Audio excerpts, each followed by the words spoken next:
Em debate, a terapia genética e o futuro do tratamento das doenças raras. Com a palavra, doutora Chong. Bom dia a todos. Na verdade, minha fala, eu quis trazer como está a situação de nossos pacientes do SUS no momento. Então, as dificuldades no diagnóstico e tratamento desses pacientes. Então, qual é o papel de geneticista médico? É chegar ao diagnóstico. A partir desse diagnóstico, de preferência, de certeza, porque a maioria é diagnóstico clínico, aí viria o manejo clínico desses pacientes, tratamento, quando possível, se existe ou não um medicamento específico. E informar ao casal qual o risco de ter outro filho na outra gestação futura. E apoiar essa decisão do casal. Não é decisão do médico. E tentar dar orientação, diagnóstico pré-natal ou até diagnóstico pré-implantacional.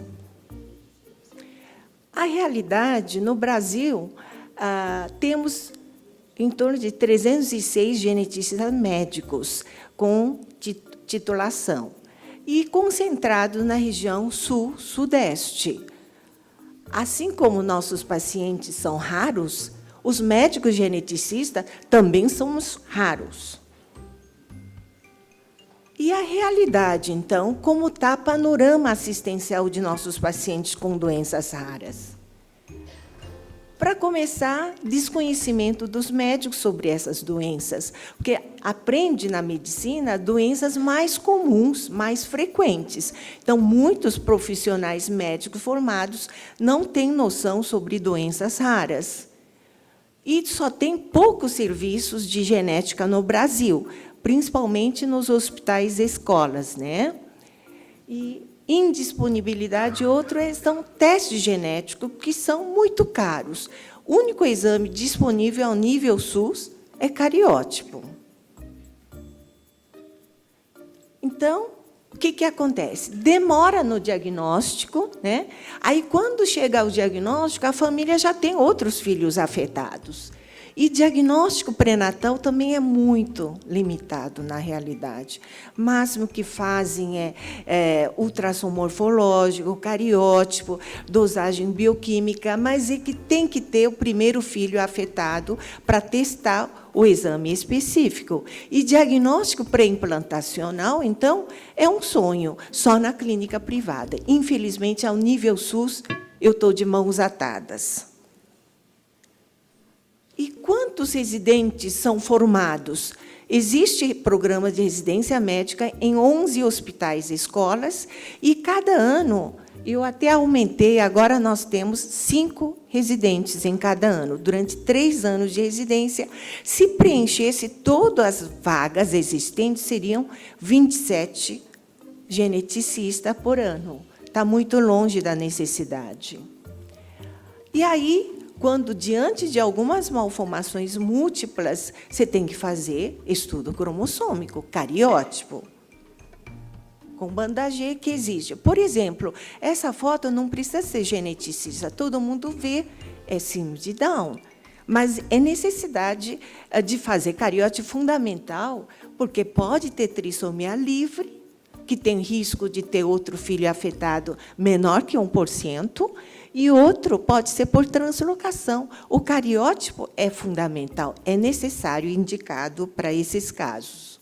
E aqui é translocação, aí o risco é aumentado. Por exemplo, síndrome de Cri-du-Chat, que é muito raro. Eu também estou muito ligada à Associação de Síndrome de Cri-du-Chat, que ocorre 1 para 50 mil. São crianças que têm dismorfismo facial e atraso da fala. Então, essa doença também tem carinho especial, e nós fizemos estudos de marcadores, nós vimos que tem em torno de 16 a 40 megabases de deleção no braço curto do cromossomo 5. Aí vimos, na prática, que tem uma alteração, variabilidade clínica. Eu tenho paciente que nunca chegou a andar e faleceu. Aí isso me motivou a estudar, além de cariótipo Bandagé, que grande maioria mostra a deleção, mas eu quero saber essa variabilidade, se tem alguma alteração em outros cromossomos. Então, estamos fazendo um projeto com Array, que também não é disponível, então, só com projetos de pesquisa. E nós vimos aqui que 55 pacientes, por exemplo, quase que 40%, 44%, é primeiro filho. A mãe quer saber qual é o diagnóstico, se eu engravidar, o que acontece? E 15% desses casos podem ser familiares, né? E, com isso, motivou fazer o estudo de projeto. Só assim que a gente consegue que o projeto, você sabe, cada vez mais o projeto, a pesquisa está sendo difícil no Brasil. E aí, cariótipo normal? Só isso não basta. Nós temos um mundo de doenças genéticas. E aí teria que ter outros testes específicos, pode ser MLPA ou Array. Nos países de primeiro mundo, há mais de 10 anos, já fazem Array, mas nossa realidade é outra. Faz cariótipo e, dependendo da suspeita clínica de microdeleção, a gente faz MLPA, que é mais em conta, e depois, se não der, Array. Então, nosso enfoque também síndrome de Williams e síndrome de deleção de 22q, são duas microdeleções que, se fizesse cariótipo, viria normal. Essa eu vou explicar um pouquinho, porque vai ter a apresentação musical deles. Eles são crianças bonitas, alegres, super amigáveis, e eles têm cardiopatia comum, 80% a 85% de tem, e é difícil, demora quase 10 anos para fazer o diagnóstico, porque crianças são bonitinhas, não chama muito a atenção, e eles são muito alegres, por isso mesmo demora. E, para saber se é essa a doença, confirmação, você tem que fazer outro teste, que nem FISH ou MLPA. E a gente tem feito, durante quase 20 anos, a pesquisa sobre síndrome de Williams em vários aspectos, diferentes técnicas para diagnosticar, assim como outros aspectos neurocognitivo, né? E estamos fazendo agora a parte nutricional dessas pacientes. Só assim a gente consegue aprofundar, né, sobre a doença. E agora vão para doenças monogênicas. Nós temos em torno de 20 a 25 mil genes. Cada uma pode dar alguma síndrome. Aí, o gene, nós temos que encontrar qual é o gene alterado, qual é a mutação.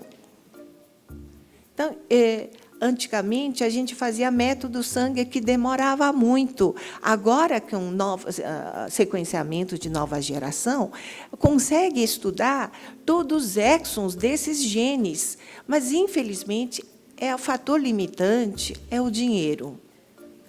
E aqui eu vou dar algum exemplo de nossas linhas de pesquisa. Primeiro, o síndrome de Noonan-Noonan-like, e hoje em dia, com esse conhecimento molecular, designou, agora é rasopatia, tem mais de 12 genes envolvidos. E displasia esquelética, mais de 450 doenças esqueléticas. E mucopolissacaridose, porque eosinatos de metabolismo, onde tem disponibilidade de medicamento, né, alguns tipos de MPS, e epidermólise bolhosa, que eu sinto muito, há década eu queria contribuir alguma coisa para esses pacientes que sofrem muito com bolhas, né? E pessoas assustam o pessoal, dá mal, anemia crônica, e dá um cheiro também, não é bom, e crianças sofrem. E o diagnóstico era biópsia, que é o padrão ouro. Eu queria dispensar essa biópsia, porque algumas vezes faz 2, 3 continua inconclusivo. E tem herança dominante ligada ao X e recessivo. Então, essa também é uma das nossas linhas. E Cornélia Delange, que diagnóstico é mais baseado em clínico. Nós temos questionário de mais 110 pacientes. Desses, apenas 4 tinha diagnóstico molecular, porque tem mais de 5 genes e o estudo é muito caro. E o restante? E eu estou descobrindo agora, tem uns pacientes que acham que tem Cornélia e não é Cornélia. Agora, com o estudo de exoma, com o projeto de pesquisa, consigo saber, são outros genes, outras doenças, e as mães pensam que é Cornélia. Então, eles têm direito de saber o diagnóstico de certeza. Aqui é a rasopatia, síndrome de Noonan, que tem carinha, com hipertelorismo, pescoço curto, e comum ter cardiopatia. E tem aqui um monte de genes envolvidos nessa doença, mais de 12 genes.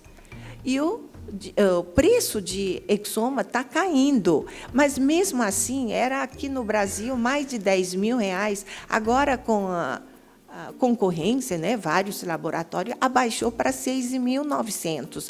Mas, mesmo assim, para nossos pacientes SUS, é inviável.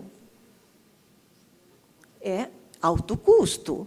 Mas, infelizmente, não é 100% chega ao diagnóstico, é em torno de 25% a 40%. Mas, mesmo assim, é uma ferramenta importante disponível, mas não a nível SUS, porque pelo preço. Então, a gente tem usado painéis de genes, que é mais em conta. Mas tem, porém, se painel de genes for negativo, aí teria que fazer o exoma. E também está abaixando o preço, está em torno de R$3.000. Então, aqui é nossas linhas de pesquisa de doença e nossa esperança que tenha, pelo menos, serviços de hospitais, escolas, que sejam credenciados como centro de referência, onde, apesar de pouco, é melhor do que nada. Pelo menos, a gente poderia ganhar alguma coisa e aplicar isso para o paciente. Mas você vê que, no estado de São Paulo, aqui na cidade de São Paulo, nem Escola Paulista, nem no HC, ainda estamos aguardando. Não sei se vai sair um dia. Essa era a possibilidade. Agora, quanto ao tratamento, você sabe que uma doença genética rara, em geral, envolve vários sistemas, multissistêmico e crônico, com acometimento de vários sistemas. Com isso, a gente precisa de outros especialistas, neuroendócrino, ortopedista, neurologista, neurocirurgião. E, além disso, então, você vê que é uma cadeia de outras especialidades. E outras equipes multidisciplinar de fono, psico, tudo isso é necessário. E não é por um tempo determinado, é durante longo período. Infelizmente, por exemplo, no HC, nós temos, teoricamente temos, só que na prática, para andar de uma especialidade para outra, demora meses. Eu não consigo uma equipe que possa atender com otimização do tempo. Isso que eu gostaria de... Esse é o sonho. Vamos ver, acho que o sonho está ficando realidade. Agora é o momento mais propício. Primeira-dama está estimulando, governador. Então, é agora ou nunca. Centro Integrado de Assistência aos Pacientes. Então, Tony, é agora. É agora que nós temos que conseguir concretizar mais rápido possível. Urge, unindo as forças. Nós não vamos fazer uma coisa ideal, mas vamos fazer o que é viável para poder atender quanto mais rápido. E eu estou formando residentes para a gente ajudar a trabalhar em conjunto. Para mim, o foco principal é paciente SUS. E aqui é uma reunião no salão de uma médica, que a gente tentou fazer. É uma alegria para a gente, vocês vão divertir.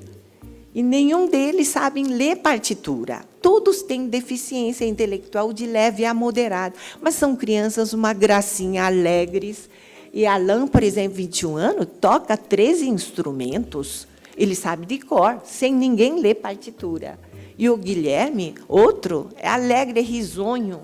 E aí é o nosso sonho. E eu espero que a gente continue a luta e consigamos esse centro integrado para nossos pacientes que necessitam. Obrigada.